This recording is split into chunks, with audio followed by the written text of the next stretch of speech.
സതീശൻ മാധ്യമങ്ങളെ കാണുന്നു. സംസ്ഥാന സമ്മേളനം നടത്തിയപ്പോൾ 577 രക്തസാക്ഷികളുടെ പടം വെച്ചിട്ടുണ്ടായിരുന്നു.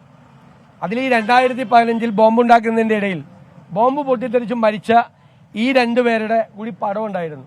എന്നിട്ട് RSSനെതിരായിട്ടുള്ള പ്രത്യാക്രമണത്തിൽ കൊല്ലപ്പെട്ടവർ എന്നാണ് എഴുതി വെച്ചിരുന്നത്. ഇപ്പം എന്തായാലും RSSുമായിട്ട് പ്രത്യാക്രമണമൊന്നുമില്ല. കാരണം മസ്കറ്റ് ഹോട്ടലിൽ വെച്ച് നടത്തിയ ചർച്ചയിൽ, ശ്രീ എമ്മിൻ്റെ സാന്നിധ്യത്തിൽ നടത്തിയ ചർച്ചയിൽ CPM-ഉം RSSും തമ്മിൽ ഒരു പ്രശ്നമില്ല, ഒരു സംഘടനയില്ല. അപ്പോൾ ഇത് UDFകാരെ കൊല്ലാൻ വേണ്ടി ഉണ്ടാക്കിയ ബോംബാണോ എന്ന് മാത്രമേ ഇനി ഈ കാര്യത്തിൽ അറിയാനുള്ളൂ. മുഖ്യമന്ത്രി ആഭ്യന്തര വകുപ്പിൻ്റെ ചുമതലയിൽ ഇരുന്നു കൊണ്ട് ഇതുപോലത്തെ വൃത്തികേടുകളെ, തോന്നിയാസങ്ങളെ, അക്രമവാസനകളെ അദ്ദേഹം പ്രോത്സാഹിപ്പിക്കുകയും അതിന് കൊടപിടിച്ചു കൊടുക്കുകയും അതിന് തണലുണ്ടാക്കി കൊടുക്കുകയുമാണ്. നാട്ടിലെ ക്രിമിനലുകളെ മുഴുവൻ പ്രോത്സാഹിപ്പിക്കുന്ന ഒരാളാണ് മുഖ്യമന്ത്രി. എന്നിട്ട് ഇപ്പോൾ പറയാണ് ജയിക്കുമെന്ന് പറയാം. തെരഞ്ഞെടുപ്പിന് മുമ്പ് ജയിക്കുമെന്ന് മുഖ്യമന്ത്രിക്ക് പറയാം. ഒരു സീറ്റ് പോലും ജയിക്കില്ല, ഒരു സീറ്റ് പോലും. അതുകൊണ്ടാണ് ഏതെങ്കിലും ഒരു സീറ്റ് ജയിക്കാൻ പറ്റുമെന്ന് അറിയാൻ വേണ്ടിയിട്ടാണ് CPM-ഉം BJP-യും തമ്മിൽ ധാരണ ഇപ്പോൾ ഉണ്ടാക്കിക്കൊണ്ടിരിക്കുന്നത്.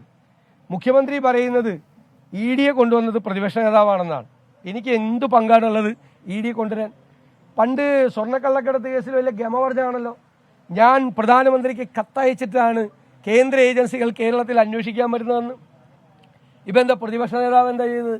ഏതെങ്കിലും കേന്ദ്ര ഏജൻസി എൻ്റെ റിക്വസ്റ്റ് പ്രകാരം ഇവിടെ വന്നിട്ടുണ്ടോ? മുഖ്യമന്ത്രിയെ ഭരിക്കുന്നത് ഭയമാണ്. ഭയമാണ് മുഖ്യമന്ത്രിയെ ഭരിക്കുന്നത്. പേടിച്ചാണ് മുഖ്യമന്ത്രി കസേരയിൽ ഇരുന്നത്. ഈ കസേരയിൽ ഇതുപോലെ ഇരുന്ന ഒരാൾ ഉണ്ടായിട്ടില്ല. ഇതിനു മുമ്പുള്ള ഒരു മുഖ്യമന്ത്രി ഇതുപോലെ ഭയന്ന് ആ കസേരയിൽ ഇരുന്നിട്ടില്ല. മുഖ്യമന്ത്രി പറയുന്നത് കേന്ദ്ര ഏജൻസികളെ കൊണ്ടുവരാൻ വേണ്ടിയിട്ട് ശ്രമിക്കുന്നത് പ്രതിപക്ഷമാണെന്നാണ്. ഇല്ലാത്ത കള്ളക്കേസ് ഒരു സ്ത്രീയിൽ നിന്ന് എഴുതി വാങ്ങി, പരാതി എഴുതി വാങ്ങി. മുഖ്യമന്ത്രിയായിരുന്ന ഉമ്മൻചാണ്ടിക്കെതിരായിട്ട് CBI അന്വേഷണത്തിന് ഉത്തരവ് കൊടുത്ത മാന്യനാണ് ഇന്ന് ഈ കസേരയിൽ നിന്ന് പ്രതിപക്ഷത്തെ കുറ്റപ്പെടുത്തുന്നത്. അപ്പോൾ പ്രതിപക്ഷം അന്ന് CBI കേന്ദ്ര ഏജൻസി ആയിരുന്നില്ലേ? ഇല്ലാത്ത കള്ളക്കേസ് ഉമ്മൻചാണ്ടിയെ അപമാനിക്കുന്നതിന് വേണ്ടി ഒരു സ്ത്രീയിൽ നിന്ന് പരാതി എഴുതി വാങ്ങി CBI അന്വേഷണത്തിന് വിട്ട് CBI അന്വേഷിപ്പിച്ചു ഈ പിണറായി വിജയൻ. എന്നിട്ട് ഇപ്പോൾ പറയും അയ്യോ പ്രതിപക്ഷം എനിക്കെതിരായിട്ട് കേന്ദ്ര ഏജൻസിയെ പ്രോത്സാഹിപ്പിക്കുന്നു എന്ന് പറയാണ്, വിലപിക്കുകയാണ്. ആ കസേരയിൽ ഇരുന്നു കൊണ്ട് കിഫ്ബിക്കെതിരായി ഞങ്ങൾ നിലപാടെടുത്തു. സത്യമാണെന്ന് ഇപ്പോൾ തെളിഞ്ഞില്ലേ? കിഫ്ബി ബില്ല് നിയമസഭയിൽ വന്നപ്പോൾ ഞങ്ങൾ ഉയർത്തിയ തടസ്സവാദങ്ങൾ, ഞങ്ങൾ ഉയർത്തിയ വാദങ്ങൾ ശരിയാണെന്നാണ് സുപ്രീം കോടതി വിധി. മുഖ്യമന്ത്രി പോയി സുപ്രീം കോടതി വിധി വായിക്കണം. സുപ്രീം കോടതി വിധിയിൽ 2-3 പാരഗ്രാഫ് ഉണ്ട്. കേരളത്തിലെ പ്രതിപക്ഷം നേരത്തെ കിഫ്ബി ബില്ല് വന്ന കാലം മുതൽ ഞങ്ങൾ ഉയർത്തിയിരിക്കുന്ന വാദമുഖങ്ങൾ മുഴുവൻ ശരിയാണെന്നാണ് സുപ്രീം കോടതി വിധിയിൽ അടിവരയിട്ടിരിക്കുന്നത്. ഇവരിവിടെ ഈ രാജ്യം മുഴുവൻ നടന്ന് പ്രസംഗിച്ചല്ലോ, 57,600 കോടി രൂപ കേന്ദ്രം തരാനുണ്ട്. ഞങ്ങൾ പറഞ്ഞല്ലോ കള്ളക്കണക്കാണ്. സുപ്രീം കോടതിയിൽ പെറ്റീഷൻ കൊടുത്തപ്പോൾ എന്തേ കേരള ഗവൺമെന്റ് 57,600 കോടി രൂപയുടെ കേസ് പറയായിരുന്നു? അവിടെ കടമെടുക്കാൻ അനുമതി നൽകണം എന്ന് മാത്രമേ പറഞ്ഞിട്ടുള്ളൂ. അപ്പോൾ 57,600 കോടി രൂപ നവകേരള സദസ്സിലെ പ്രചരണത്തിന് വേണ്ടി കേരള ഗവൺമെന്റിനെതിരായിട്ടുള്ള ജനങ്ങളുടെ രോഷം മറച്ചുവെക്കാൻ ഉണ്ടാക്കിയ കെട്ടുകഥയായിരുന്നു. ആ കെട്ടുകഥ ഞങ്ങൾ നിയമസഭയിൽ പൊളിച്ചടുക്കി. അതുമായിട്ട് സുപ്രീം കോടതി പോകാൻ പറ്റില്ല. സുപ്രീം കോടതിയിൽ അത് പറഞ്ഞില്ല. കേരളം മുഴുവൻ മുഖ്യമന്ത്രി പ്രസംഗിച്ച, ധനകാര്യമന്ത്രി പ്രസംഗിച്ച 57,600 കോടി കേന്ദ്രത്തിൽ നിന്ന് കിട്ടാനുള്ളത് സുപ്രീം കോടതിയിലെ റിറ്റ് പെറ്റീഷനിൽ പറഞ്ഞില്ല. കാപഢ്യമാണ് ഈ ഗവൺമെന്റിന്റെ മുഖമുദ്ര. ഇവര് കേരളത്തെ തകർത്ത് തരിപ്പണമാക്കി, അഴിമതി കൊണ്ട്, കെടുകാര്യസ്ഥത കൊണ്ട്, ധനകാര്യ മിസ്മാനേജ്മെന്റ് കൊണ്ട്, ടാക്സ് പിരിക്കാതെ GST സംവിധാനം തകർത്ത് ഇവര് കേരളത്തെ ഇപ്പോൾ ദയാവധത്തിന് വിട്ടുകൊടുത്തിരിക്കുകയാണ്. പിണറായി സർക്കാർ ദയാവധത്തിന് വിട്ടുകൊടുത്തിരിക്കുകയാണ്. അതാണ് സംഭവം.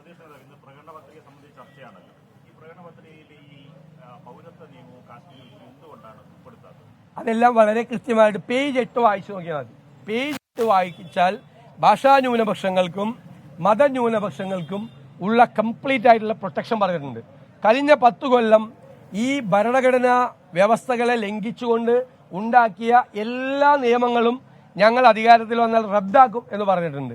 രാഹുൽ ഗാന്ധി ആസാമിൽ പോയി പബ്ലിക് മീറ്റിംഗ് നടത്തി ഞങ്ങൾ അധികാരത്തിൽ വന്നാൽ പൗരത്വ നിയമം റദ്ദാക്കും എന്ന് പറഞ്ഞിട്ടുണ്ട്. കോൺഗ്രസ് നേരത്തെ തന്നെ വാഗ്ദാനം നൽകുന്ന പ്രധാനപ്പെട്ട കാര്യമാണ് ഭരണഘടനയുടെ അടിസ്ഥാന മൂല്യങ്ങളെ തകർക്കുന്ന ഏത് നിയമം കഴിഞ്ഞ 10 കൊല്ലം ഉണ്ടാക്കിയിട്ടുണ്ടെങ്കിലും അതെല്ലാം ഞങ്ങൾ റദ്ദ് ചെയ്യും. അതിൻ്റെ അകത്ത് പൗരത്വ നിയമവും വരും. കോൺഗ്രസ് അധികാരത്തിൽ വന്നാൽ പൗരത്വ നിയമം റദ്ദാക്കുക തന്നെ ചെയ്യും. പ്രതിപക്ഷ നേതാവ് ഇങ്ങനെ ക്ലിയർ ചെയ്യാൻ പറയുമ്പോഴും പേജ് നമ്പർ 8 വായിക്കാൻ പറയുമ്പോഴും കേരളത്തിൽ LDF ഈ CA വിഷയമാണ് ഉയർത്തിക്കാട്ടുന്നത്, കോൺഗ്രസിന് അതിൽ നിലപാടില്ല എന്ന് പറയുന്നു. പക്ഷെ അത് വ്യക്തമായി കോൺഗ്രസിന്റെ പ്രകടന പത്രിക പുറത്തിറക്കുമ്പോൾ ആ പ്രകടന പത്രികയിൽ എഴുതി വെച്ചാൽ പൗരത്വ ഭേദഗതി നിയമം നടപ്പിലാക്കില്ല എന്ന് ഒറ്റ വരി എഴുതിയ തീരാവുന്ന പ്രശ്നമായിരുന്നില്ലേ? ഞങ്ങളുടെ നേതാവ് രാഹുൽ ഗാന്ധി പരസ്യമായിട്ട് പറഞ്ഞിട്ടുണ്ട്. ഞങ്ങളുടെ പ്രകടന പത്രികയിലും അത് വേണ്ട രീതിയിൽ ഫലപ്രദമായി ഞങ്ങൾ പറഞ്ഞിട്ടുണ്ട്. മുഖ്യമന്ത്രിയുടെ ലക്ഷ്യം എന്ന് പറയുന്നത് എന്താ? ഈ പാർലമെന്റ് തെരഞ്ഞെടുപ്പ് സമയത്ത്, പ്രചരണ സമയത്ത് ആകെ ഒരു അജണ്ട ഉണ്ടാകാൻ പാടുള്ളൂ, പൗരത്വ നിയമം. എന്താ അതിന്റെ ഗുണം? ഈ സർക്കാരിനെതിരായിട്ടുള്ള ജനരോഷം, അമർഷം ഇതൊന്നും ചർച്ച ചെയ്യപ്പെടരുത്. അതിനുവേണ്ടിയിട്ടാണ് അത് മാത്രം പറഞ്ഞുകൊണ്ടിരിക്കുന്നത്. ഇത്രയും സ്നേഹം പൗരത്വ നിയമ വിരുദ്ധ പ്രക്ഷോഭങ്ങളോടുണ്ടെങ്കിൽ എന്തുകൊണ്ടാണ് പഴയ കേസൊന്നും പിൻവലിക്കായിരുന്നത്? ഇപ്പോഴും ആ കേസൊക്കെ പെൻഡിംഗ് ആണല്ലോ. മുഖ്യമന്ത്രി വാക്ക് തന്നല്ലേ കേസ് പിൻവലിക്കുമെന്ന്. ഞങ്ങൾക്കെതിരെ അടക്കമുള്ള കേസുകളുണ്ടല്ലോ, ഒറ്റ കേസ് പിൻവലിച്ചില്ലല്ലോ. BJPയെ പ്രീണിപ്പിക്കുന്നതിന് വേണ്ടി പൗരത്വ നിയമത്തിനെതിരായി നടന്ന പ്രക്ഷോഭങ്ങളിൽ പങ്കെടുത്തവർക്കെതിരായിട്ടുള്ള കേസുകൾ ഇപ്പോഴും നിലനിൽക്കുകയാണ്. 100 കണക്കിന് കേസുകൾ കേരളത്തിലെ വിവിധ സംസ്ഥാനങ്ങളിൽ. അന്ന് എവിടെയായിരുന്നു ഈ മുഖ്യമന്ത്രിയുടെ ആത്മാർത്ഥത? ഒരാത്മാർത്ഥതയിൽ ഇത് കാപഢ്യമാണ്. അത് കേരളത്തിലെ ജനങ്ങൾക്കറിയാം.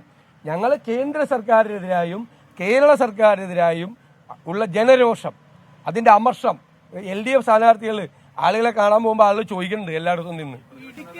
ഇടുക്കി രൂപത കേരള സ്റ്റോറി പ്രദർശിപ്പിച്ചിരിക്കുകയാണ്. വിശ്വാസ ഉത്സവത്തിന്റെ ഭാഗമായിട്ട് 10 മുതൽ 12 വരെയുള്ള കുട്ടികൾക്കാണ് ഈ സിനിമ കാണിച്ചു കൊടുത്തത്. ഒരു ശരിയായ പ്രവണതയാണ്? അല്ലല്ല, അതൊരു തെറ്റായ സമീപനമാണ്. കേരള സ്റ്റോറി എന്ന് പറയുന്നത് അതൊരു ശരിയായ കഥയല്ല. അത് കേരളത്തെ അപമാനിക്കുന്നതിന് വേണ്ടി ഉണ്ടാക്കിയ ഒരു സ്റ്റോറിയാണ്. കേരളത്തിൽ നിങ്ങൾ കേരളത്തിൽ അങ്ങനെ ഉണ്ടോ?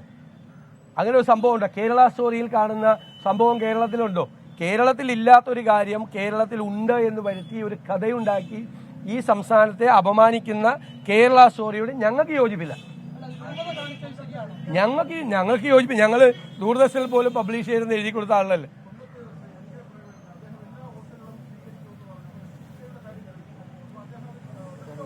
അതൊക്കെ UDFന്റെ തീരുമാനമാണ്.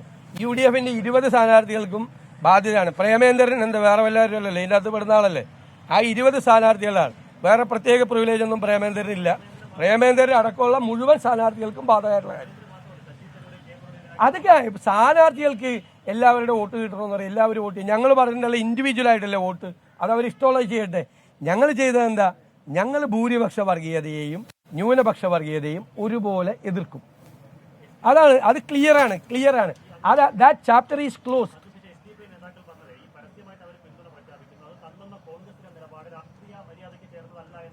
അല്ല, ഞങ്ങളൊരു ചർച്ചയും നടത്താതെ ഞങ്ങൾക്ക് പരസ്യമായിട്ട് പിന്തുണ പ്രഖ്യാപിച്ചിട്ട് അവർ പിന്നെ അതിനെക്കുറിച്ച് സംസാരിച്ചിട്ടുണ്ട്. അതിൻ്റെ ഒന്നും ഒരു തർക്കത്തിലും പോകണ്ട. നിങ്ങൾ ചെയ്യേണ്ടത് കേരള രാഷ്ട്രീയത്തിൽ ഇത്രയും ധീരമായ നിലപാടെടുത്ത UDFനെ നിങ്ങൾ അഭിനന്ദിക്കാതെ. വേറെ ആണെങ്കിൽ അല്ല CPMനെ പോലെ ആരെങ്കിലുമാണ് ഇത് ചെയ്തതെങ്കിൽ നിങ്ങൾ എന്ത് ആഘോഷമായിരുന്നേനെ. CPMന്റെ പുരോഗമന മതേതര നിലപാട് എന്നൊക്കെ പറഞ്ഞ് ആഘോഷിക്കുമല്ല. എന്നിട്ട് ഇപ്പോഴും നമ്മളോട് ചോദ്യം ചോദിച്ചു നടക്കുകയാണ്. ഞങ്ങൾ വളരെ കൃത്യമായി പറഞ്ഞിട്ടുണ്ട്, അങ്ങനെ ഒരു നിലപാട് കേരള രാഷ്ട്രീയത്തിൽ 1/2 നൂറ്റാണ്ട് കാലം ഒരു രാഷ്ട്രീയ പ്രസ്ഥാനവും എടുക്കാത്ത ധീരമായ നിലപാടാണ്. ഇനി അതിനെക്കുറിച്ച് ചർച്ച വേണ്ട. ഞാൻ അതിലേക്കൊന്നും പോകുന്നില്ല. ഞങ്ങളുടെ നിലപാട് വ്യക്തമാക്കി. ഞങ്ങൾക്ക് അത്തരം സംഘടനകളുടെ പിന്തുണ വേണ്ടെന്നാണ്.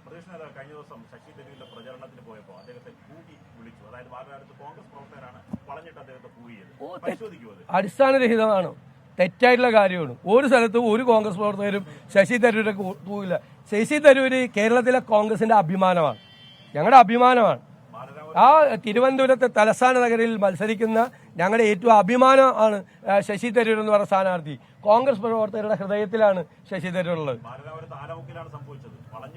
അത് CPMകാരാണ്. അവരെവിടെ ചെല്ലുമ്പോഴും ഇങ്ങനെ ഇതേപോലത്തെ പരിപാടിയാണ്. ഒന്നിൽ ബോംബുണ്ടാക്കാൻ പറ്റാത്തടത്ത് കൂകും. ഇത് സ്ഥിരം പരിപാടിയല്ല. അല്ലല്ല, പിന്നെ ഒന്നുമല്ല. നമുക്ക് CPMകാരല്ല, അവർക്കല്ലേ പ്രധാന പരിപാടി. അവരല്ലേ BJPയുടെ ഏറ്റവും ബെസ്റ്റ് സ്ഥാനാർത്ഥിയാണ് എന്ന് പറഞ്ഞിരിക്കുന്ന ആരാ? ഇവിടെ LDFന്റെ സ്ഥാനാർത്ഥി ഉണ്ടോ? തിരുവനന്തപുരത്ത് ഉണ്ടോ? LDF കൺവീനർ പറഞ്ഞേക്കുന്നത് തിരുവനന്തപുരത്തെ BJP സ്ഥാനാർത്ഥിയല്ല, മിടുക്കൻ സ്ഥാനാർത്ഥിയാന്ന് പറയുന്നത്. ബിസിനസ് പാർട്ട്ണർഷിപ്പ് ഉള്ളതുകൊണ്ട് അങ്ങനെ പറയുമോ? അതല്ലല്ലോ. പിണറായി വിജയൻ അറിയാതെ ഇ.പി. ജയരാജൻ അങ്ങനെ ഒരു സ്റ്റേറ്റ്മെന്റ് കൊടുക്കുക? നിങ്ങൾ ആരും പിണറായി വിജയനോട് ചോദിച്ചില്ലല്ലോ, ഒറ്റ ആളൊരു ചോദ്യം ചോദിച്ചില്ലല്ലോ പത്രസമ്മേളനം നടത്തിയപ്പോൾ. നിങ്ങൾ ഞങ്ങളോടൊക്കെയല്ലേ ചോദിക്കുള്ളൂ, ചോദിക്കണ്ടേ? അതായത് ഇ.പി. ജയരാജൻ കേരളത്തിലെ 4 BJP സ്ഥാനാർത്ഥികൾ മികച്ചവരായ സ്ഥാനാർത്ഥികളാണെന്ന് പറഞ്ഞിരിക്കുന്നത് LDF കൺവീനർ. അതിനെക്കുറിച്ച് അങ്ങയുടെ അഭിപ്രായം എന്താണ് എന്ന് പിണറായി വിജയനോട് ചോദിക്കാൻ നിങ്ങൾ ആരും ധൈര്യം കാട്ടിയില്ലല്ലോ. എന്നിട്ട് പ്രേമേന്ദ്രൻ അങ്ങനെ പറഞ്ഞില്ലേ, ശശി തരൂർ കൂകിലെന്നൊക്കെ എന്നോട് വന്ന് ചോദിക്കുകയാണ്.